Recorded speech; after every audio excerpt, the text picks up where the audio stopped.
Los Angeles Rams it is. Let's go. Let's go.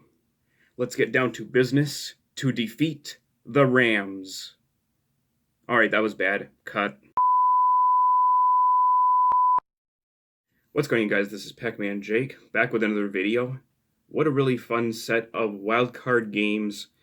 Some victories came out in which there were some surprises and some not so surprises. Starting things off with some really good close games in which the Buffalo Bills came out on top, and then the Los Angeles Rams came out with an upset and beating the Seattle Seahawks in Seattle by a score of 30-20 in a really much of a heavy defensive contest, and a Cam Akers led Los Angeles Rams with an unfortunate injury where John Wolford went out with a neck injury. In came Jared Goff, as well as another not so predictable win, which the Tampa Bay Buccaneers came into Washington, our nation's capital, and beat the football team in a very close game. It was really close. Taylor Heineke did a very good job as the backup for the Washington football team, and really gave the Tampa Bay Bucs a run for their money, but it wasn't enough to be able to knock off the juggernaut Buccaneers. And what they were able to do on offense was very well done.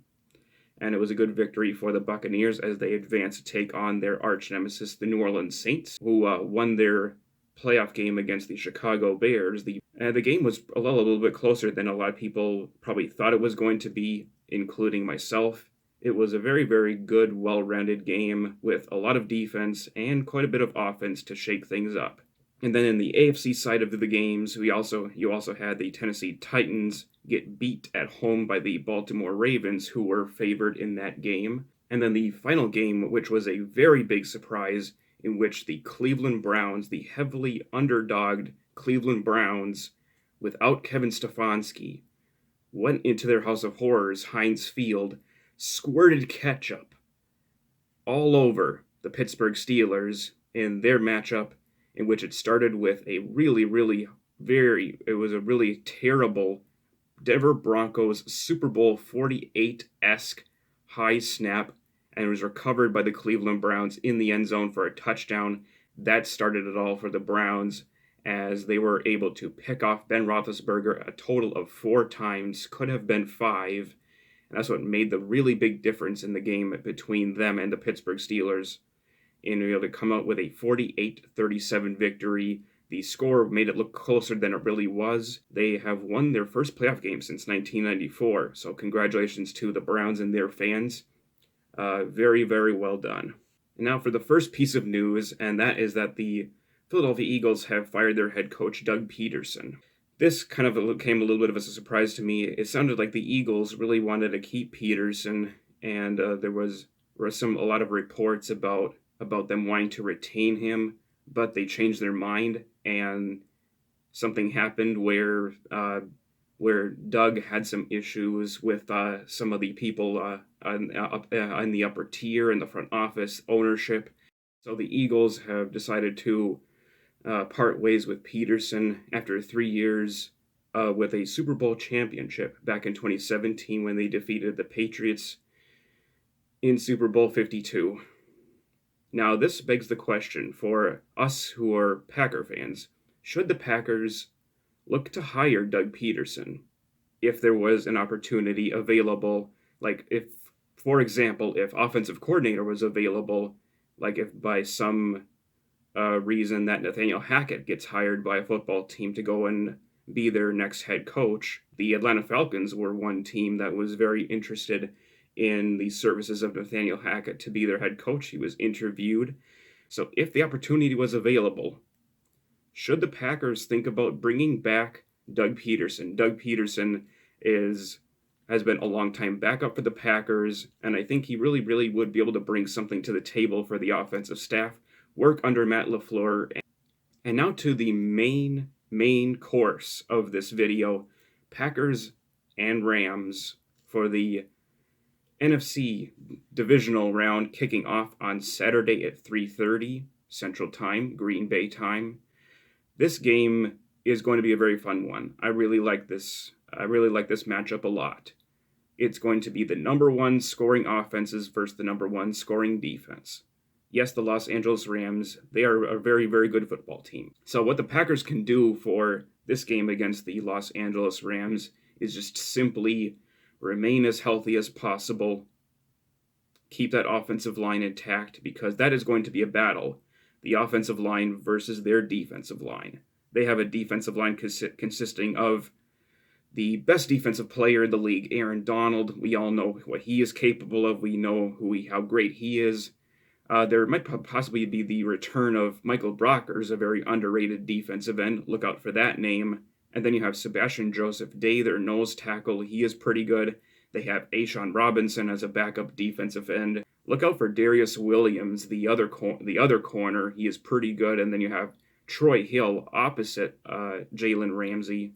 So some other players of note that are not really in the secondary. Look out for Leonard Floyd, the outside linebacker. He's a pretty good edge rusher. He was with the Chicago Bears before signing with the Rams this past offseason. They have all kinds of different pieces on offense that they can work with.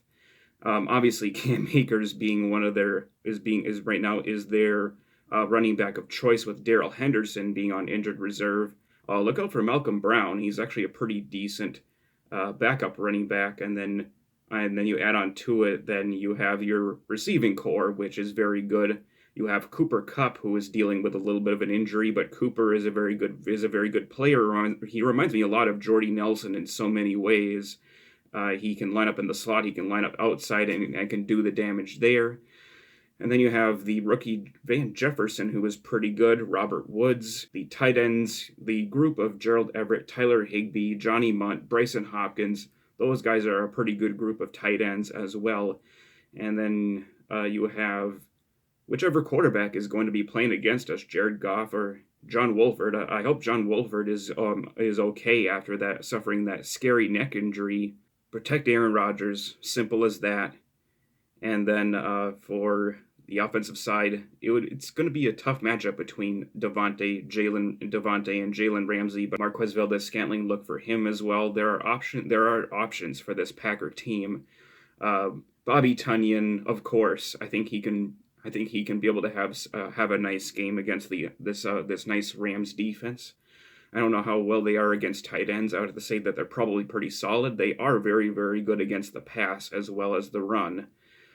And they just don't allow a whole ton of points to be scored. So this is going to be a very, very, very good matchup. They match up really well with all kinds of football teams in general, due to the very, very, very balanced team that they have. They have very balanced offense, very balanced defense.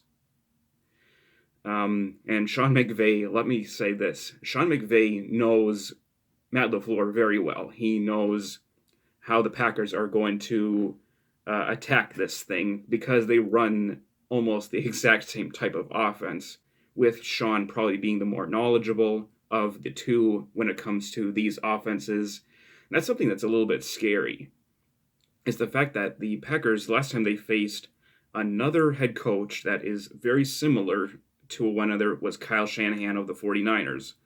Kyle Shanahan, he had a very good game plan for us, and going into that game against the 49ers in the 2019 NFC Championship game, he knew how to attack our defense, being able to gash us in the run game. Sean McVay could have similar success with his arsenal of running backs, Akers, Brown, Xavier Jones.